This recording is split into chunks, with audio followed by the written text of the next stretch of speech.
Shalom semuanya, dengan Tikva di sini. Dalam video kali ini saya akan menyampaikan Parashat Hashavua yang saya terjemahkan dari tulisan Rebbetzin Chana Bracha yang ditulis berdasarkan sudut pandang perempuan. Parashat kali ini adalah Parashat Shoftim. Rabbeinu Bar Chaya mengatakan bahwa kata Shalom merupakan benang merah dalam Parashat Hashavua kali ini. Torah mengajarkan kita untuk menetapkan hakim di antara kita dengan tujuan untuk membawa shalom atau damai ke tengah-tengah kita. Judul yang pertama, menetapkan hakim untuk mencegah perpecahan. Engkau harus menetapkan bagimu para hakim dan para pejabat di setiap gerbangmu yang Hashem Elohimmu berikan kepadamu menurut suku-sukumu. Dan mereka harus menghakimi bangsa itu dengan keputusan yang benar. Tertulis dalam kitab Ulangan pasal 16 ayat 18. Kenapa kita harus menetapkan bagi kita para hakim-hakim? Karena jika tidak, semua orang akan bebas-bebas saja mencuri apa yang bukan miliknya, atau bahkan salah membunuh satu sama lain tanpa rasa bersalah dan seenaknya saja. Toh tidak ada hukuman yang akan ia terima. Tetapi dengan menetapkan hakim di tengah-tengah kita, maka ada satu individu atau institusi yang menengahi dan berdiri netral. Dengan mengikuti perintah Hashem seperti tertulis dalam ayat di atas, kita bisa mengurangi tingkat kejahatan yang terjadi di bumi ini dan mempercepat kedatangan Mosiah melalui penebusan di akhir zaman nanti. Seperti yang dijanjikan oleh Nabi dalam Yesayahu pasal 2 ayat 4. Dan dia akan menghakimi di antara bangsa-bangsa dan akan menegur banyak orang, dan mereka akan menempa pedang-pedangnya menjadi mata bajak dan tombak menjadi alat pangkas. Bangsa tidak mengangkat pedang atas bangsa, ataupun mereka tidak akan belajar perang lagi. Judul yang selanjutnya, kesempatan untuk menciptakan perdamaian. Parashat Shoftim mengajarkan kita untuk menciptakan perdamaian sembari melakukan mitzvah, yakni dengan memberikan kesempatan untuk bertanya kepada lawan kita, apakah ia mau berdamai saja daripada melanjutkan perang. Mitzvah ini bisa dilakukan sebelum perang, sehingga perang atau kekacauan itu tidak harus dimulai atau tidak harus ada. Seperti dikatakan dalam kitab Ulangan pasal 20 ayat 10, apabila engkau mendekati suatu kota untuk berperang melawannya, maka serukanlah kepadanya perdamaian. Rabbeinu Bar Chaya menjelaskan bahwa kita harus menyuguhkan niat untuk berdamai di awal, seperti ini sebelum memulai peperangan kepada siapa saja dan dalam situasi perang apa saja. Bahkan pada peperangan yang Hashem perintahkan kita untuk melakukannya. Hal ini dikenal dengan istilah Milchemet Mitzvah. Namun demikian, hal ini tidak berlaku ketika kita ingin berperang dengan bangsa Amon dan Moab.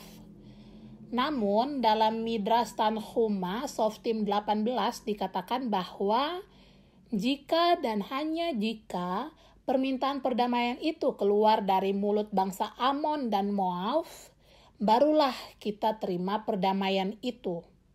Dalam hal ini kita bisa lihat seberapa dahsyat dan hebatnya perdamaian itu, sampai-sampai kita diizinkan untuk berdamai dengan semua orang, termasuk mereka yang tidak menerima Hashem seperti kita. Dalam beberapa situasi tentunya. Judul yang selanjutnya, perdamaian melebihi kebenaran. Dalam nama perdamaian merupakan hal yang sangat-sangat penting untuk semua bangsa Israel dipersatukan di bawah satu otoritas hakim atau pengadilan. Engkau harus bertindak berdasarkan keterangan Torah yang mereka ajarkan kepadamu dan berdasarkan keadilan yang mereka katakan kepadamu. Engkau tidak boleh menyimpang ke kanan atau ke kiri dari perkara yang mereka nyatakan kepadamu. Tertulis dalam Kitab Ulangan pasal 17 ayat 11. Rashi mengomentari ayat di atas bahwa kita harus mengikuti apa yang dikatakan hakim, sekalipun ia berkata kanan itu adalah kiri dan kiri itu adalah kanan, yang mana hal ini kita tahu adalah keliru. Tetapi kita tetap harus ikuti keputusan hakim. Hal ini menjelaskan bahwa kita harus lebih mengedepankan perdamaian dibandingkan dengan kebenaran, yang kita tahu betul dan sudah tertanam mendarah daging dalam diri kita bahwa kanan adalah kanan dan kiri adalah kiri, dan hal itu adalah yang benar. Kebenaran harus mengalah demi perdamaian. Sama halnya dalam Sefer Hachinuk disimpulkan bahwa kita tetap harus ikut apa kata hakim yang menengahi atau mengadili, sekalipun ketika mereka memutuskan hal yang salah menurut kita.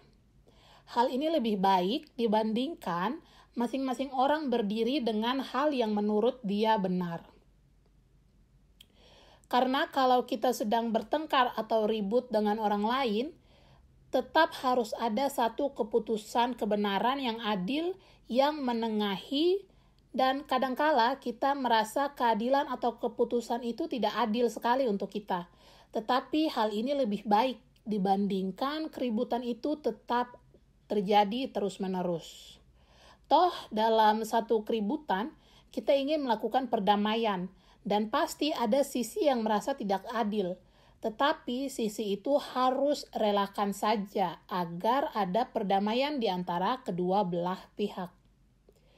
Selanjutnya, kita juga harus memperluas konsep perdamaian ini, harus lebih dikedepankan dibandingkan kebenaran ketika masuk dalam ranah rumah tangga atau yang kita kenal dengan konsep shalom bait, atau keharmonisan dalam rumah tangga antara suami dan istri. Contohnya bisa dibaca dalam Parashat Vayera yang tertulis dalam Kitab Kejadian pasal 18 ayat 1 sampai dengan pasal 22 ayat 24 tentang bagaimana Hashem mengubah kalimat Sarah kepada Abraham untuk mencegah perpecahan antara keduanya. Judul yang selanjutnya, segala hal menjadi lengkap dengan perdamaian.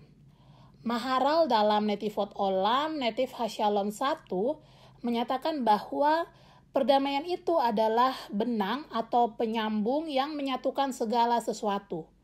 Ketika kita hidup dalam damai dengan siapapun, segala sesuatu terasa komplit atau lengkap.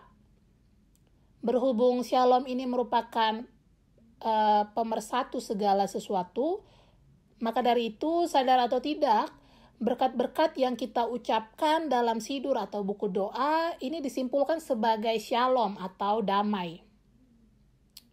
Penciptaan bumi ditutup atau dilengkapi dengan syabat. Hal ini berkaitan erat dengan shalom tadi. Itulah sebabnya kita, para wanita, menyalakan lilin syabat untuk shalom bait. Ini tertulis dalam Mishnah Berurah 263 nomor 30. Judul selanjutnya, Shalom pemersatu hal yang bertolak belakang. Kata shalom dalam bahasa Ibrani sebenarnya tidak berbanding lurus dengan artinya dalam bahasa Inggris, peace, atau dalam bahasa Indonesia, damai. Cenderung kita mengasosiasikan kata peace atau damai itu dengan situasi atau kondisi di mana tidak ada perpecahan atau keributan. Padahal, dalam bahasa Ibrani, kata shalom itu pada hakikatnya berarti completeness atau sesuatu yang lengkap atau utuh. Untuk sesuatu bisa jadi lengkap, itu harus ada satu kesatuan antara hal yang saling bertolak belakang. Contohnya, surga atau syamaim memiliki elemen yang saling bertolak belakang, yakni ash atau api dan mayim atau air. Satu-satunya cara untuk hal yang saling bertolak belakang ini bisa berhubungan adalah melalui shalom atau keutuhan. Seperti dikatakan dalam kitab Ayub pasal 25 ayat 2, ia membuat perdamaian di tempat tingginya. Judul yang selanjutnya, persatuan laki-laki dan perempuan itu melampaui apa yang kita pikir merupakan hal yang natural. Beda artinya dengan kata peace atau damai yang identik dengan seseorang yang menyendiri untuk bisa menenangkan diri dan merasa damai. Shalom lebih merujuk kepada penyatuan antara laki-laki dan perempuan melalui pernikahan yang menjadikan mereka utuh satu, terlepas dari segala perbedaan yang ada antara satu sama lain. Sekalipun aspek dari shalom itu juga adalah ketika salah satu pasangan ingin menyendiri, yang lainnya harus mengerti dan mengizinkannya untuk dia bisa memiliki waktu sendiri, tetapi shalom bait ini lebih berorientasi pada shalom pada Shamayim, yang mana Hashem mempersatukan dua hal yang saling bertolak belakang, api dan air. Kalau kita pikir-pikir, sangat tidak masuk akal sekali dan tidak natural untuk api itu bisa bersatu dengan air.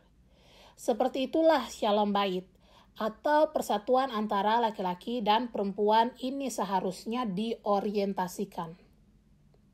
Dengan bersatu seperti ini dalam pernikahan, diri kita bisa terangkat lebih tinggi dari duniawi ke dalam dunia spiritual. Itulah sebabnya penting sekali untuk menjaga shalom bait. Judul yang terakhir, hadirat Hashem atau Shekinah di tengah-tengah suami dan istri. Sekalipun sudah dipersatukan dalam pernikahan, merupakan hal yang wajar atau diperbolehkan jika pasangan suami istri sesekali ingin memiliki waktu sendiri untuk dirinya sendiri. Dan sangat wajar jika perbedaan pendapat itu tetap ada antara keduanya. Tetapi hal ini bukan untuk menimbulkan perpecahan, justru lebih untuk saling mendukung dan melengkapi untuk menjadi sesuatu yang utuh melalui bahtera rumah tangga yang dibangun bersama.